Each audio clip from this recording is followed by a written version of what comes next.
కార్తీక పురాణము 3వ అధ్యాయము. నదీ స్నాన మహత్యము. జనక మహారాజా, కార్తీక మాసం మాసాలన్నింటిలోకి చాలా గొప్పది.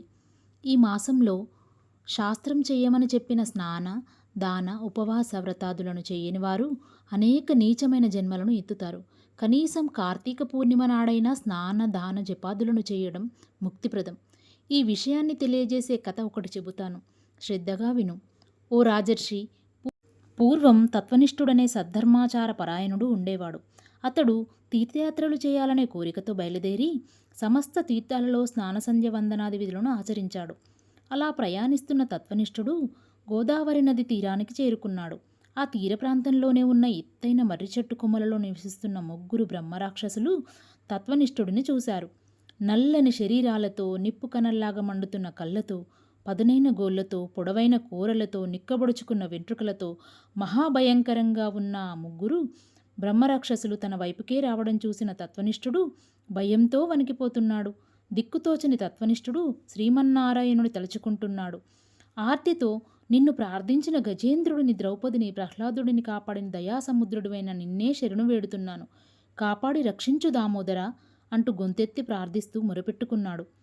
తత్వనిష్ఠుడు చేస్తున్న హరినామ స్మరణ విన్న బ్రహ్మరాక్షసులు అతడి మీదికి పరుగులు తీయడం ఆపేశారు. ఆ 3కి జ్ఞానోదయమయ్యింది. అప్పటి వరకు తాము చేసిన చెడ్డ పనులను తలుచుకుని దుఃఖిస్తూ తత్వనిష్ఠుడితో, ఓ మహానుభావ, నిన్ను చూడడం వలన, నువ్వు చేసిన శ్రీహరినామాన్ని వినడం వలన మా పాపాలు హరించుకుపోయి మాకు కనువిప్పు కలిగింది. మేము నీకు ఏ విధమైన అపకారమూ చేయము అంటూ అతడికి నమస్కరించారు. బ్రహ్మరాక్షసులు అన్న మాటలు విన్నాక తత్వనిష్ఠుడు తేరుకొని స్థిమితపడ్డాడు. వాళ్లతో, మీరు ఎవరు? మీ మాటలు వింటుంటే మీరు చాలా మంచివాళ్ళు, బుద్ధిమంతులు అనిపిస్తుంది. మీకు సంబంధించిన వివరాలు చెప్పమని అడిగాడు. 3లో ఒకడు తత్వనిష్ఠుడితో, పూజనీయుడా, నేను ద్రావిడ దేశపు బ్రాహ్మణుడిని. పండితుడినైన గర్వంతో యుక్తాయుక్త విచక్షణను కోల్పోయి అందరినీ అవమానిస్తుండేవాడిని. దౌర్జన్యంగా ధన, కనక, వస్తువాహనాలను అపహరిస్తూ దుర్వ్యసనాలకు అలవాటుపడి భార్యాబిడ్డలను, ప్రజలను కూడా బాధించేవాడిని.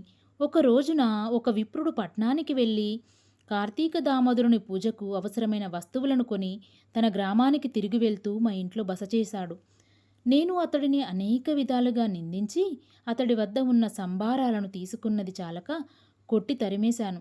ఆ విప్రుడు నన్ను కోపగించుకొని, ఓరి దుర్మార్గుడా, చెడ్డగా బ్రతకడమే నిత్యమైనదని, సత్యమైనదని ప్రవర్తిస్తూ పూజా సంభారాలను కూడా ఆలోచించకుండా నన్ను కొట్టి హింసించి వాటిని సంగ్రహించావు. నువ్వు చేసిన ఈ దుర్మార్గానికి నువ్వు బ్రహ్మరాక్షసుడవై పడి ఉండమని ఆ విప్రుడు నన్ను శపించాడు. విప్రుడి పాదాల మీద పడి శాప విమోచనం కొరకు ప్రార్థించాను. గోదావరి తీరాన మర్రి చెట్టు కొమ్మలను పట్టుకొని ఉన్న నిన్ను ఒక విప్రుడు అనుగ్రహించి ఉద్ధరిస్తాడని శాప విమోచనం చెప్పాడు. అతడు చెప్పిన ఆ మహానీయుడవు నువ్వే కనుక నన్ను అనుగ్రహించి నన్ను శాపభారం నుండి విముక్తిని చెయ్యి అని తత్వనిష్ఠుణ్ణి ప్రార్థించాడు.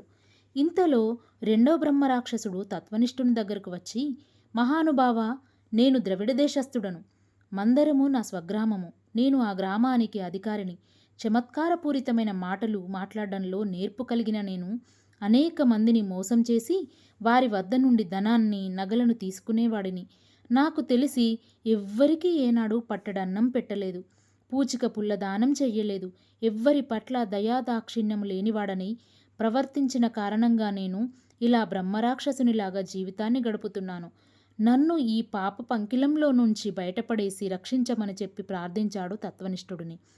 ఇక 3వ బ్రహ్మరాక్షసుడు కూడా తన గాథను తత్వనిష్ఠునితో ఈ విధంగా మొరపెట్టుకుంటున్నాడు. ఓ బ్రాహ్మణ శ్రేష్ఠుడా, నేను ఆంధ్రదేశం వాడిని, వైష్ణవాలయంలో అర్చకుడును. అర్చకుడికి ఉండవలసిన మంచి లక్షణాలేవీ నాలో లేవు. ఆలయంలో నేను చేయకూడని అత్యాచారాలు ఎన్నో చేశాను.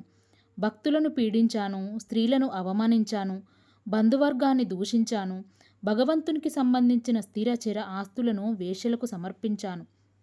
భార్యాబిడ్డల మంచి చెడులకు ఏమాత్రం పట్టించుకోలేదు. వారి పట్ల ఏనాడూ శ్రద్ధ చూపలేదు.